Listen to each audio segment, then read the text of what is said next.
നമുക്കൊരു സാധനം നഷ്ടപ്പെട്ടാൽ ഭഗവാനെ ഒറ്റപ്പം തരാന്ന് പറഞ്ഞാൽ മിക്കവാറും ഒരു 10 മിനിറ്റ് കൊണ്ട് സാധനം കിട്ടും. ഇന്നലെ കൂടി ഒരു ഫോൺ കാണാതെ കിട്ടി, 10 മിനിറ്റ് കൊണ്ട് കിട്ടി. വെള്ളം പുഴയിൽ കിടക്കുക, മണലില്. അതാണ് അവിടുത്തെ ഗണപതിയുടെ ചൈതന്യം.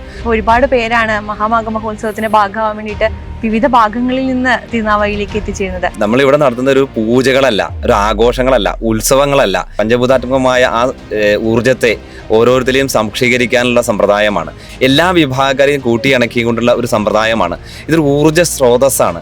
നമ്മളിലേക്ക് സന്നിവേശിപ്പിക്കുക, അല്ലെങ്കിൽ ആ ഊർജ്ജം നമ്മളിലേക്ക് എത്തിപ്പിക്കുക എന്ന ലക്ഷ്യം മാത്രമാണ് ഈ ഒരു ചടങ്ങിന്റെ ഉദ്ദേശം. ഒരു കാലഘട്ടത്തിൽ ഇവിടെ 108 ശിവാലയങ്ങൾക്ക് പ്രാധാന്യമുള്ള ഒരു തളി മഹാദേവ ക്ഷേത്രമായിരുന്നു. ഇപ്പോഴൊന്നുമല്ല, ഇത് 5000 വർഷങ്ങൾക്ക് മുമ്പുള്ള കഥയാണ്. ഇവിടെ 9 വിഷ്ണുവിന്റെ ചൈതന്യത്തോടു കൂടിയുള്ള ആവാഹന ക്രിയകളും ശക്തിപ്പെടുത്തലുള്ള ക്രിയയാണ്.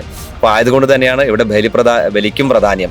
കേരളത്തിലെ കുംഭമേള എന്ന നിലയ്ക്കാണ് മഹാമാഘ മഹോത്സവത്തിനെ ഭക്തരെല്ലാം ഉൾക്കൊള്ളുന്നത്. ജലത്തിന്റെ ഉത്സവമാണ്. പഞ്ചഭൂതാത്മകമായ ഓരോന്നിനെയും പൂജിക്കുക. ആയതുകൊണ്ട് കുംഭമേളയ്ക്ക് തുല്യമല്ല, കുംഭമേള തന്നെ എന്ന് പറയേണ്ടതായിട്ട് തീരേണ്ടതാണ്. നമുക്ക് എവിടെ ചെന്നാലും ആ ദേവൻ അല്ലെങ്കിൽ ദേവിയുടെ ഒരു കലകളാണ് ഉണ്ടാവുക. അവിടെ തൃകാല പൂജ അല്ലെങ്കിൽ 5 പൂജകളുണ്ടാവും. ആ 5 പൂജകളുണ്ടാവും. ഇവിടെ അങ്ങനെയല്ല, ഓരോ പൂജയ്ക്കും 9 ചൈതന്യത്തെ ആവാഹിച്ചാണ് അതിൽ കുടി വയ്ക്കുന്നത്. നമസ്തേ, എനിക്കിപ്പം ഉള്ളത് അരീക്കര സുധീർ മേൽശാന്തിയാണ്. സ്വാമി നമസ്തേ. നമുക്കറിയാം, നവാമുകുന്ദ ക്ഷേത്രത്തെ സംബന്ധിച്ച് വലിയൊരു ഭാഗ്യമാണ് കുംഭമേള നമ്മുടെ മണ്ണിൽ നടക്കുക എന്ന് പറയുന്നത്. തിരുമേനി അവിടുത്തെ പാരമ്പര്യ മേൽശാന്തി എന്ന നിലയ്ക്ക് എങ്ങനെയാണ് അതിനെ നോക്കിക്കാണുന്നത്? തീർച്ചയായിട്ടും ഞങ്ങളുടെ ഇല്ലത്തേക്ക് 763 വർഷമായിട്ട് പാരമ്പര്യമായി ലഭിച്ച ഒരു മേൽശാന്തി പ്രവൃത്തിയാണ് ഈ നവാമുകുന്ദ ക്ഷേത്രത്തിലേത്.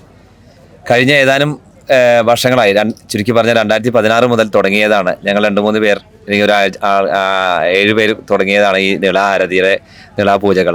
അന്ന് ഒരു നേരത്തെ ഒരു കൊടിവിളക്ക് ആരാധിച്ച് ഒരു ഗണപതിഹോമത്തോട് തുടങ്ങിയതാണ്. ഓരോ വർഷം തോറും പുരോഗമിച്ച് കഴിഞ്ഞ വർഷം 7 ദിവസത്തെ രഥയാത്ര അങ്ങനെ തുടങ്ങിയിട്ടുണ്ടായിരുന്നു. ഈ പ്രാവശ്യം നിർത്തണം എന്നുള്ള ചിന്തയിലേത്. അത്രയും ബുദ്ധിമുട്ടുകളായിരുന്നു. ആ സമയത്താണ് നമ്മളെ ആനന്ദവനം ഭാരതി സ്വാമിയെ കണ്ടത്, കാര്യങ്ങൾ അവതരിപ്പിച്ചത്. അദ്ദേഹം പറഞ്ഞു നമുക്ക് മുന്നോട്ട് നീങ്ങാം, ഒരു 10,000-20,000 പേരെ തുടങ്ങി വരെ എത്തിച്ചേരാം എന്ന് പറഞ്ഞു. പക്ഷേ നമ്മൾ പ്രതീക്ഷിച്ചതിനേക്കാളും കൂടുതൽ അതിഗംഭീരമായിട്ടാണ് ഈ ഒരു പരിപാടികൾ മുന്നോട്ട് പോകുന്നത്. തീർച്ചയായിട്ടും അദ്ദേഹം പറഞ്ഞ മാതിരിയും കാരണം അല്ലാതെയും കേരളത്തിലെ ഏറ്റവും, അല്ലെങ്കിൽ ഭാരതത്തിന്റെ പേരുള്ള ഒരു പുഴ ഇത് മാത്രമേ ഉള്ളൂ, ഭാരതപ്പുഴ. അതിന് കാരണം അദ്ദേഹം പറഞ്ഞ ത്രിമൂർത്തി സംഗമസ്ഥാനം, ബ്രഹ്മവിഷ്ണു മഹേശ്വരന്മാരുടെ മധ്യത്തിൽ സ്ഥിതി ചെയ്യുന്ന ഈ പുഴയ്ക്ക് ശക്തിക്ക്, രാജരാജേശ്വരിക്ക് തുല്യമായ ആ ശക്തിക്കുള്ള തരത്തിലുള്ള പ്രാധാന്യമുണ്ട്. കൂടാതെ നമുക്കറിയാവുന്ന കേരളത്തിന്റെ അല്ലെങ്കിൽ ഭാരത ചരിത്രത്തിലുള്ള ജ്യോതിഷ സംബന്ധമായ കാര്യങ്ങളിലേക്ക് തിരിഞ്ഞു നോക്കുകയാണെങ്കിൽ 1353 കാലഘട്ടത്തിൽ ഏകദേശം 5 വർഷത്തോളം നമ്മളുടെ വടശ്ശേരി പരമേശ്വരൻ ഭട്ടതിരിപ്പാട്, അതേമാതിരി തലക്കളത്തൂർ ഭട്ടതിരിപ്പാട് എല്ലാം ജ്യോതിഷ ഗണിതം കൃത്യപ്പെടുത്തി ഈ പുഴയിൽ കിടന്നിട്ടാണെന്നുള്ള ചരിത്രങ്ങൾ പറയുന്നു. അങ്ങനെ ആ ഗണിതം ചിട്ടപ്പെടുത്തിയ ഒരു കിണറാണ് മണിക്കിണർ എന്ന് പറയുന്നത്. ഇന്ന് നമുക്കറിയുന്ന ശവങ്ങളെ കുത്തി നിറച്ചുള്ള കിണറാണ് നമ്മുടെ ധാരണ. അങ്ങനെയല്ല, ഇവിടെ ഈ വർഷങ്ങളോളം അദ്ദേഹം ഗണിച്ച് സൂര്യകളെ കലവികലകളെന്ന് പറയും. സൂര്യന്റെ കലകൾ അങ്ങോട്ട് നമുക്ക് ഒരു മനുഷ്യനാവുമ്പോൾ ചെറുപ്പത്തിലെ യൗവനത്തിലാവുന്ന അവസ്ഥയാവില്ല, വാർദ്ധക്യത്തിൽ തേയ്മാനം വരും എന്ന് പറയും. അതേമാതിരി സൂര്യകലകൾക്കും തേയ്മാനം വരും. അപ്പോൾ ഇപ്പോഴത്തെ കണക്ക് പ്രകാരം വിഷു എല്ലാം വരുന്നത് ഏപ്രിൽ 15 നമ്മുടെ കണക്ക്. അതല്ല, ഏകദേശം മറിച്ച് മാർച്ച് 28 സമയത്ത് വിഷു വരണം. ഗണിതം കൃത്യമാക്കിയാൽ തീർച്ചയായിട്ടും അതെ. അപ്പൊ അതേമാതിരി ആ ശരിക്കുള്ള ഗണിത പ്രകാരമാണെങ്കിൽ ഇതാ. അപ്പൊ 1353 കാലഘട്ടങ്ങളിലാണ് അദ്ദേഹത്തിന് ഗണിത പ്രകാരമാണ് അന്ന് സൂര്യകലകലയെ ഇതാക്കിയിരുന്നത്. അത് ഇവിടെ വെച്ചിട്ടാണ്, ഈ പുഴയുടെ മധ്യബിന്ദുവില ഈ ത്രിമൂർത്തി സംഗമസ്ഥാനത്താണ്. അപ്പോൾ തീർച്ചയായിട്ടും ഈ പുഴയ്ക്കും ഈ ത്രിമൂർത്തി സംഗമസ്ഥാനത്തിനും വളരെയധികം പ്രത്യേകതകളുണ്ട്. ആയതുകൊണ്ട് ഈ ഒരു മാമാങ്ക മഹോത്സവത്തിന് അല്ലെങ്കിൽ കുംഭമേളയ്ക്ക് വളരെയധികം പ്രശസ്തി ഉള്ള സ്ഥലമാണ്. എങ്ങനെയാണ് നാവാമുകുന്ദൻ തിരുനാവായയുടെ മണ്ണിലേക്ക് എത്തുന്നത്? തീർച്ചയായിട്ടും ഇത് നമുക്കറിയാം, കഥകളെല്ലാം കേട്ടിട്ടുണ്ട്. ഒരു കാലഘട്ടത്തിൽ ഇവിടെ 108 ശിവാലയങ്ങൾക്ക് പ്രാധാന്യമുള്ള ഒരു തളി മഹാദേവ ക്ഷേത്രമായിരുന്നു. ഇപ്പോഴൊന്നുമല്ല, ഇത് 5000 വർഷങ്ങൾക്ക് മുമ്പുള്ള കഥയാണ്.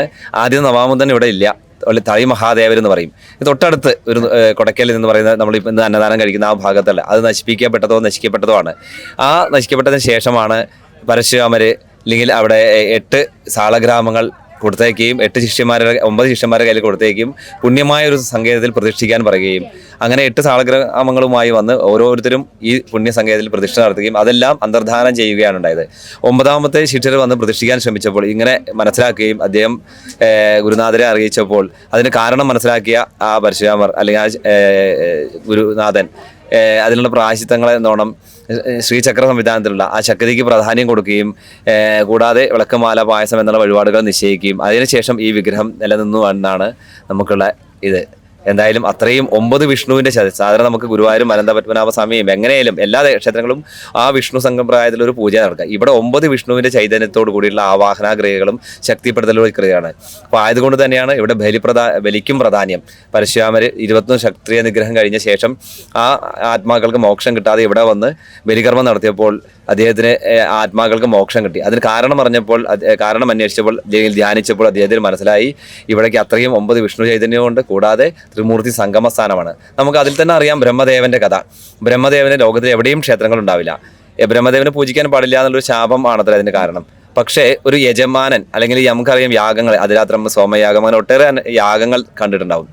ഇതിനൊക്കെ ഉള്ള യജമാനൻ അല്ലെങ്കിൽ യജമാന പത്നി എന്ന് പറയും. അങ്ങനെ ഒരു യജമാനൻ എപ്പോഴും വേണം, യജമാന പത്നിയും വേണം. അപ്പോൾ അങ്ങനെ ഒരു യജമാന സ്ഥാനത്ത് വന്നിരുന്ന ബ്രഹ്മാവിനെ യജമാനം നടത്താൻ ഇതായത് ബ്രഹ്മശാപാണ്.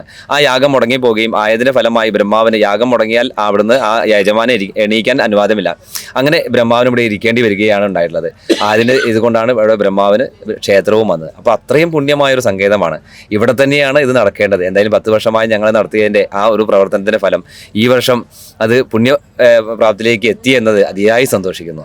ഇപ്പൊ നമുക്കറിയാം കേരളത്തിലെ കുംഭമേള എന്ന നിലയ്ക്കാണ് മഹാമാഘ മഹോത്സവത്തിനെ ഭക്തരെല്ലാം ഉൾക്കൊള്ളുന്നത്. അത് ശരിക്കും നമുക്കറിയാം നമ്മുടെ പൈതൃകത്തിലേക്കുള്ള ഒരു തിരിച്ചുപോക്കും അതിനെ ചേർത്ത് പിടിക്കലിന്റെ ഒരു സൂചനയും തന്നെയല്ലേ? തീർച്ചയായിട്ടും. കുംഭമേള എന്ന ജലത്തിൽ നിന്ന് അമൃതം എടുത്തുള്ള ആ കഥയാണ്. ഇവിടെയും അതെ, ഇവിടെ അതിൽ നിന്ന് വിഭിന്നമാണ്. അമൃതമല്ല, സപ്തനദികളുടെ പ്രവാഹം എന്നാണ് നമുക്ക് പറയാൻ വന്നത്. അത് ഈ നേരത്തെ ബ്രഹ്മദേവന്റെ യാഗവുമായി ബന്ധപ്പെട്ടതാണ്. ആ രണ്ട് ഗംഗ ദേവിക്കും സരസ്വതി ദേവിക്കും വന്ന ശാപങ്ങളുടെ ഫലമായി അവർ നദിയായി ഒഴുകിയെന്നും ബാക്കി നദികൾ വന്ന് ചേർന്നു എന്നുമാണ് നമ്മുടെ ചരിത്രങ്ങൾ പറയുന്നത്, അല്ലെങ്കിൽ നമ്മുടെ ഐതിഹ്യങ്ങളിലെല്ലാം പറയുന്നത്. അങ്ങനെ ആ സപ്തനദികളുടെ മാഘമാസത്തിലാണ് അത്ര ഈ പരശുരാമര് വന്ന് ഇവിടെ ഇത് ചെയ്തത്, ബലികർമ്മം. അന്ന് അദ്ദേഹം മനസ്സിലായി സപ്തനദികൾ പ്രവാഹമുണ്ട് ഈ നദിക്ക് എന്നും. ആയതുകൊണ്ട് തന്നെയാണ് ഈ ഭാരതപ്പുഴ എന്ന പേര് വരാനും ലോകത്തിൽ എവിടെയും ഇല്ല, അല്ലെങ്കിൽ ഭാരതത്തിനും കൂടി വേറൊരു ഇങ്ങനൊരു പേരില്ല.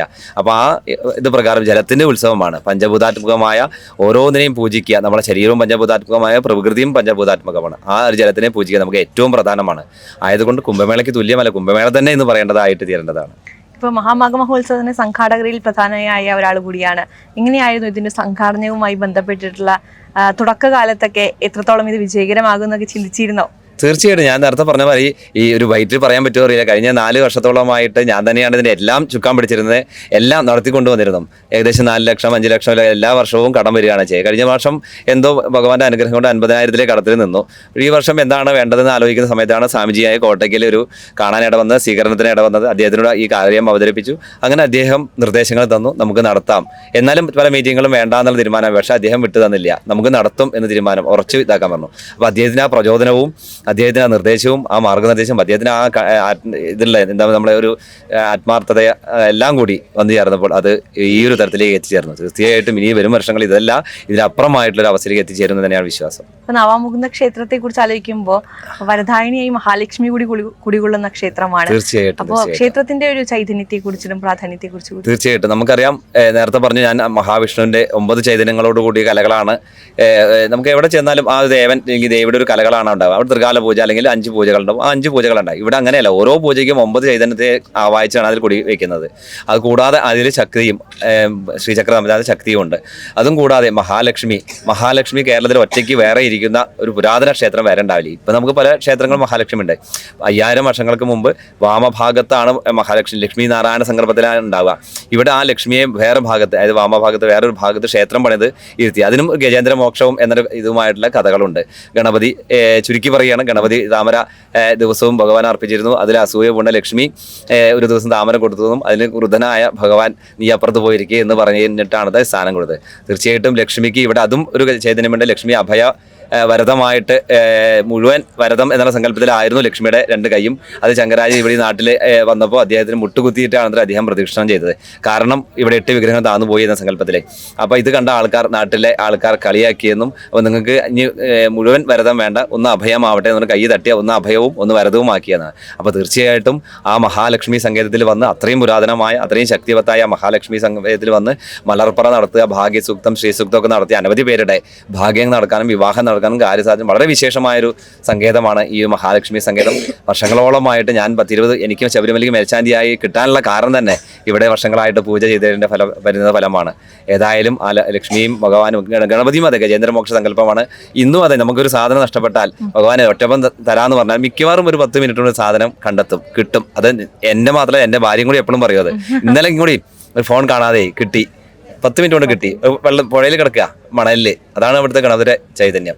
തീർച്ചയായിട്ടും നമ്മളുടെ അനുഭവത്തിൽ, വർഷങ്ങളായിട്ടുള്ള അനുഭവത്തിൽ, പാരമ്പര്യമായുള്ള അനുഭവത്തിൽ അത്രയും ക്ഷിപ്രപ്രസാദികളായ ദേവതാ സങ്കല്പങ്ങളാണ് ഇവിടെ ഉള്ളത്. ഒരുപാട് പേരാണ് മഹാമാഘ മഹോത്സവത്തിന്റെ ഭാഗമാവാൻ വേണ്ടിയിട്ട് വിവിധ ഭാഗങ്ങളിൽ നിന്ന് തിരുനാവായിലേക്ക് എത്തിച്ചേരുന്നത്. ഇവിടേക്ക് വരുന്നവരോട് എന്താണ് തിരുമേനിക്ക് പറയാനുള്ളത്? തീർച്ചയായിട്ടും നമ്മളിവിടെ നടത്തുന്ന ഒരു പൂജകളല്ല, ഒരു ആഘോഷങ്ങളല്ല, ഉത്സവങ്ങളല്ല. ഈ നേരത്തെ ഞാൻ പറഞ്ഞ പഞ്ചഭൂതാത്മകമായ ആ ഊർജത്തെ ഓരോരുത്തരെയും സംക്ഷീകരിക്കാനുള്ള സമ്പ്രദായമാണ് ഇവിടെ നടത്തുന്ന പൂജകൾ. കേരളത്തിലെ എല്ലാ വിഭാഗം മണ്ണാൻ പാണാൻ തുടങ്ങി ഞാൻ ഇത് ജാതി അല്ലെങ്കിൽ വർഗത്തിനെ പറ്റി പറയല്ല, എല്ലാ വിഭാഗക്കാരെയും കൂട്ടിയിണക്കിക്കൊണ്ടുള്ള ഒരു സമ്പ്രദായമാണ്. ഇതൊരു ഊർജ്ജ സ്രോതസ്സാണ്. എല്ലാ ചൈതന്യങ്ങളെയും കൂട്ടി നമുക്ക് നേരത്തെ പറഞ്ഞ ആ ജലത്തിലേക്ക് അഗ്നി, വായു, അങ്ങനെ ഹോമങ്ങളാണല്ലോ, ഇതെല്ലാത്തിനെയും കൂട്ടിയിണക്കി വായു അതെല്ലാം കൂട്ടിയിണക്കി ആ സ്രോതസ്സ് നമ്മളിലേക്ക് സന്നിവേശിപ്പിക്കുക, അല്ലെങ്കിൽ ആ ഊർജ്ജം നമ്മളിലേക്ക് എത്തിപ്പിക്കുക എന്ന ലക്ഷ്യം മാത്രമാണ് ഈ ഒരു ചടങ്ങിൻ്റെ ഉദ്ദേശം. അപ്പോൾ തീർച്ചയായിട്ടും അതുതന്നെയാണ് ഭക്തരോട് പറയുക. ഈ ഊർജ്ജം നമ്മളിലേക്ക് പ്രഭവിപ്പിക്കാൻ ആ പുഴയിൽ മുങ്ങി സ്നാനം ചെയ്ത് ആരതി കണ്ട് മടങ്ങുക. നിങ്ങൾക്ക് ആ പൂർണ്ണമായ ആ സ്രോതസ്സും ആത്മീയ ചൈതന്യവും നിങ്ങൾ നിലകൊള്ളട്ടെ എന്ന് മാത്രമാണ് പറയാനുള്ളത്. എന്തായാലും ഒരുപാട് സന്തോഷം. തീർച്ചയായിട്ടും നന്ദി, നമസ്കാരം.